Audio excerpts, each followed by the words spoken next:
Hey everybody, ShinNefzen here, bringing you another new Let's Play. What is it, you may ask? Well, I have the answer. The Castlevania Adventure. The first Castlevania game made for the original Game Boy, released in 1989. Let's get started. Only 3 lives before we got it. Wow, that's loud. Let me just turn that down real quick. Be right with you. Alright. Anyway, biggest complaint about this game is that it's slow. If you've seen another LP of this game, the person probably used one of the patches that was made for the emulator version of this game. Basically, Christopher Belmont here walks twice as fast with the patch, and you don't lose your whip power-ups when you take a hit. Now, I could use that, but I'm not a pussy. So I'm playing the game normally like it was originally intended.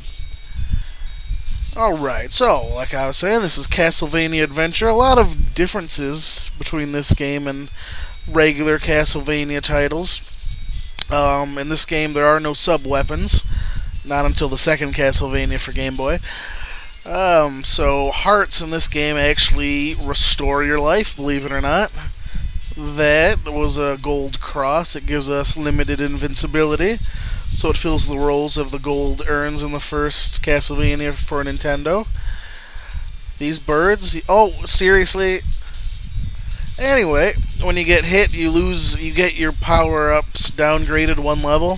So you have the leather whip, the chain whip, and then the fire whip. So as I had the fire whip and I got hit, I got downgraded to the chain whip. So if I get hit again, I'll get downgraded to the can't talk. Leather whip.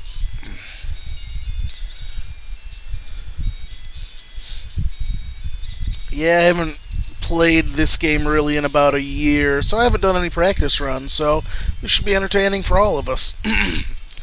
But yeah, no sub-weapons in this game. That doesn't honestly bother me as much as it did a lot of the hardcore Castlevania players at the time. I understand that's part of the series, but having one game that doesn't have sub-weapons, it's really not that big of a deal. At least not to me, but I'm just one guy. Gonna be seeing lots of these giant eyeballs throughout the game, I'll tell you that right now. Oh, what's that? I'm crawling through the ceiling. That's weird. Yeah, there are a few hidden areas in the game like that. Unlike the other games in like the Nintendo series and later on, ooh, a 1-up. We'll be making use of that, I assure you. There are no stairs in this game. It's all these ropes here. Again, a problem that will be rectified in later games in the series, but for now, this is what we get.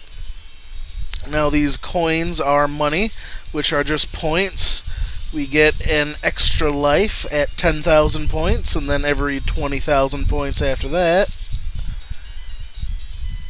Gimme! Give me! Okay, didn't need it, but yeah, the biggest complaint about this game is that it moves slow, and if you're not noticing it, you're about to.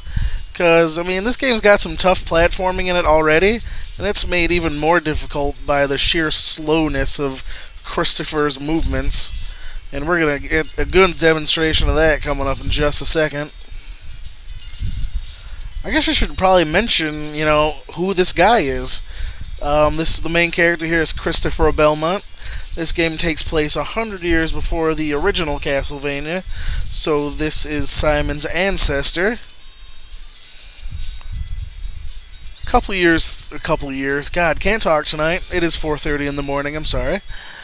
Couple times throughout the series, you get basically a new Belmont origin. Like, first it was Simon, then Christopher was the first one, then Sonia, then Leon, and it just goes on and on and on. Well, this was the first such attempt, and this is only in '89, so only a couple years into the series history. Now this part, if you're not playing with the patch, you're probably going to fall a lot. Might as well head down here and pick up these power-ups real quick. But this is precision platforming at its finest, and this is just the first stage. Without the patch and moving at Christopher's normal speed, these jumps are pretty tricky. As you can probably tell, Christopher's jumps are very wooden. Like, you have an up arc and then he just drops like he weighs 1,000 pounds. Don't hit me, bat. So, controlling Christopher is actually the biggest challenge of this game, I'm not going to lie. See, like that, I was holding forward and jump, and that's what happened. Falling platforms like that, you're not going to like them. And we're already at the first boss. Now, unlike other games, if you just walk into the boss area, nothing happens. You have to whip the candle to get the boss up here and pick up the power-up. Now, this boss is immune to the fire effect from the whip, so we just want to walk towards him. Yes, he can whip up. He can. I don't know if that's a. That looks like a whippy poleaxe thing, but he can whip upwards, so don't rely on standing above him on the block there to do anything.